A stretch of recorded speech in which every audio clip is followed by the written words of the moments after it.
a lot of my listeners probably don't know this, but I have two brothers and one sister.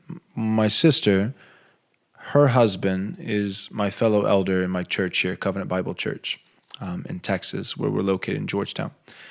My two brothers, though, have a very different worldview. And one of my brothers is a registered Marxist.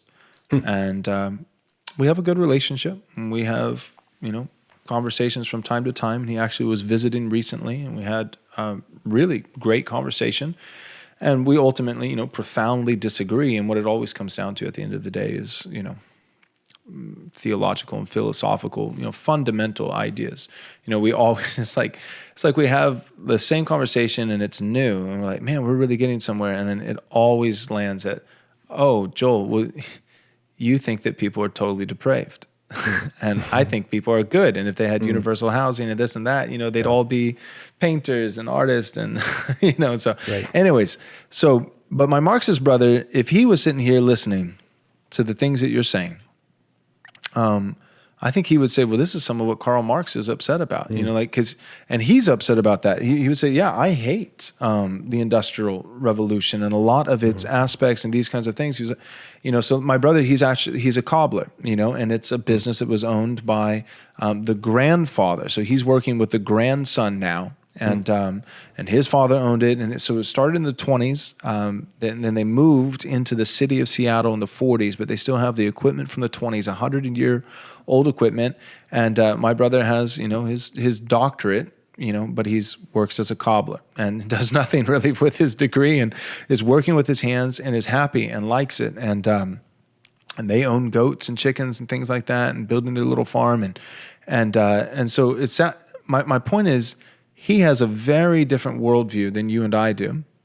And yet he would agree with a lot of the things that you were saying. And so what I want you to help me with, and our listeners with, how do you parse out industrialism from capitalism?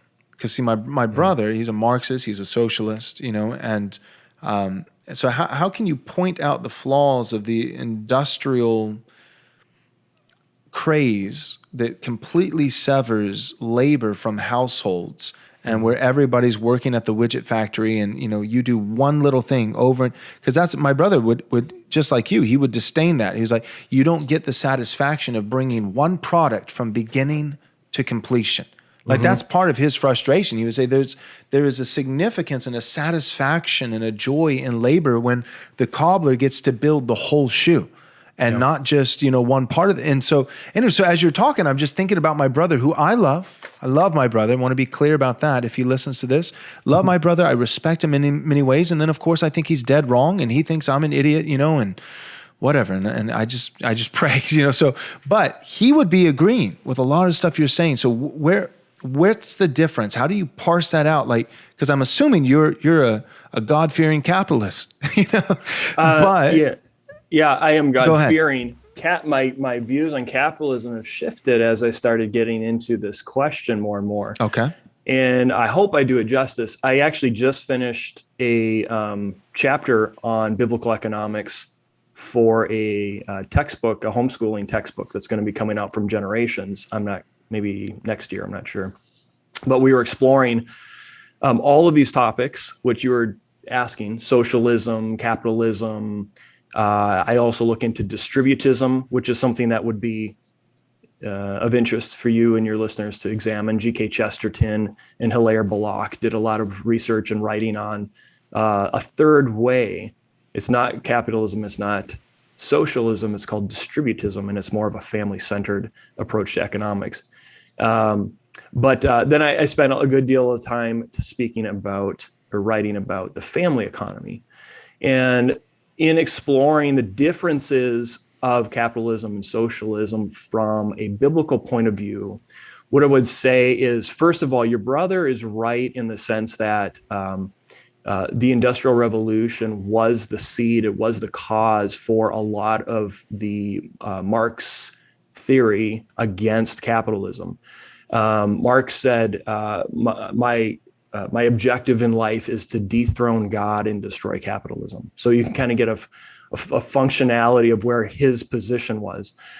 He was pointing out in the Industrial Revolution certainly gave a plenty of opportunity for abuse on an industrial scale, and Marx was picking up on that and writing against that, and his critiques of it were not invalid. What was invalid was a solution, because he was basing an atheistic, immoral, and a completely unbiblical philosophy. He was applying an unbiblical philosophy for the basis of his solution.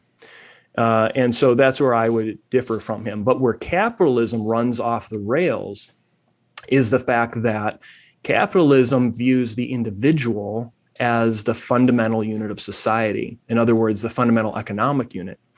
Whereas the Bible teaches that the family is the basis of all society. So you have, and where do you get that? You can get that all over, but basically you can go right back to Genesis, and God created them male and female, and he put them in the garden. And before there was any government, before there were corporations or any kind of institutions, any man-made institutions, there was the family. So the family is always preeminent above any other man-made institution. And it operates as the most basic level of the economy. And actually, it was always recognized that way. It wasn't until capitalism came along that they started to view the individual as the basic unit of society, not the family. And that would be my key distinction. If you have capitalism, you have the good things of free enterprise, you have private property, you have liberty to the greatest extent possible, you have private ownership of corporations, of all of the means of productions, and so on and so forth. These are all good things. These are all things that biblically are supported. Where capitalism runs afoul is that there is no moral basis for capitalism besides freedom. Freedom is kind of the ultimate morality in capitalism. Well, if you have autonomous man, right, the heart is wicked. The heart is deceitful beyond all things and desperately wicked. Who can know it?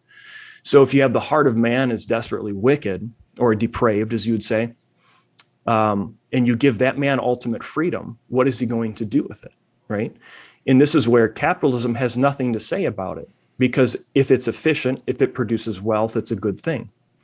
I mean, in terms of achieving the ends of which it's set up for. And there are some other nuanced things. Real quick, Yeah. I would add to that, though. I think that capitalism, certainly there's crony capitalism, and certainly there are faults, but I think what capitalism would say to that is, capitalism is not a religion, but I think that it would say that capitalism has competition. And so there are checks and balances that are built into, because for my brother, like, here's like some of the things he would throw at you, if he was on the show, and, he would say, or he'd throw at me, he'd probably agree with you a little bit more, but he would say, all right, well, if there's a river and some guy, he owns land on the head of the river, up the river, and he chooses to build a dam, but all these other people are dependent on the river downstream. But it's his property, and he has river rights and all that kind of stuff. He builds this dam, and he becomes obscenely wealthy, obscenely rich, and everybody else is actually suffering because of, or same, the shortest distance between point A and point B is a straight line. And if somebody happens to own this land, it's been in their family for generations, and it's not because they did anything extra or they worked harder or this or that. They just happen to be in this place, but then, 100 years down the line, great-great-grandchildren, they're two cities that pop up here, and their populations, explode, and you own the land right in between, or you just own land, not all the land, but just land in that straight line between point A and point B, these two cities. That land is going to be incredibly more valuable than other land. And it's not because it has some special flower that grows in that portion, of the land with, medicinal property. It's just, you just got lucky, right? You're at the head of you're up here at the head of the river. You're down here, blah, blah, blah. And so he would kind of throw these kinds of things out. And so then he would say, so you need a check and balance, right? You need somebody to come in and be able to check the oligarchy within capitalism, the tech giants and the Jeff Bezos. And where I would disagree with him is, because his solution is the state. And I would say, but so your view is that the capitalist CEOs are corrupt and will exploit people, but the state won't? For me, it's just like, they're all corrupt. like putting on a police hat or putting on, a Domino's delivery hat or whatever hat you're wearing, whatever role you're in, whether it's a civil role or whether it's in the private sector, the heart of man is still the same. So to me, I feel like I think there are more checks and balances within the capitalistic economic system than I think there might be in our government. What do you think? You don't even have to speculate on that because we have 200 years of history to see what the result of Marxist theories were. I mean, within 140 years of the publishing of the Communist Manifesto, a third of the world was under communist rule. And so we've seen the millions and millions of people. I mean, the 100 million people that have died mostly of mass starvation coming out of Marxist theory. So it doesn't matter that Marx identified some faults with capitalism. What he projected into the world was far more catastrophic and evil than anything that came out of, Wealth of Nations, Ayn Rand or whatever, Adam Smith and the Wealth of Nations. And so I would agree. And the assessment is that the capitalism can certainly coexist with biblical law. It just has to be subordinate to biblical law. I think that's where what we see right now is where a lot of the rails are coming off on, or where the train is coming off the rails in American society is we have abandoned God's law as a source of moral authority. And when you do that, going back, this stuff has been happening for a long time, but you can see how each successive generation, the capitalism exploits the morality of that generation to achieve its ends. And so now we have America, which, used to stand for something more noble and good around the world. We're the ones exporting pornography and Hollywood and all of this divisive agenda that's coming out of very progressive leadership. This stuff is being exported by America to the rest of the world. Right. We're the ones doing that. That's capitalism working itself out. And so the key difference there is that it can certainly coexist, but capitalism in and of itself is not a moral authority. It has to operate inside the boundaries of another authority. So back to your point, as I agree exactly, is that the Bible teaches that man is inherently evil. This is our fallen nature.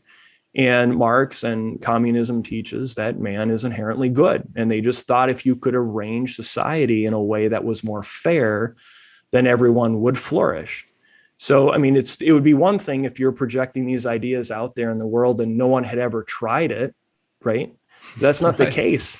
No. I mean, show us an example in the world. Right. I mean, look at Cuba today. They're the most egalitarian society in the world. I think the average wage is something like $17 a month. I mean, it's impossibly low this late, at this stage in the world history for as long as they have been trying that experiment. But you have corrupt people in charge, and they will always act corruptly. They will always prevent actual prosperity from coming, and that it destroys wealth. No, you're absolutely right. So I hear you better now. I understand what you're saying.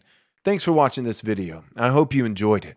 If you would consider supporting Right Response Ministries, we'd be incredibly grateful. You can do so by going to rightresponseministries.com/donate to give your gift of any amount. If you're not able to support us financially, that's okay. You can still support us in a great regard simply by subscribing to our YouTube channel, clicking the bell, and of course sharing our content with all your friends and family. We can't do this without you, your support, and your prayers. So thank you.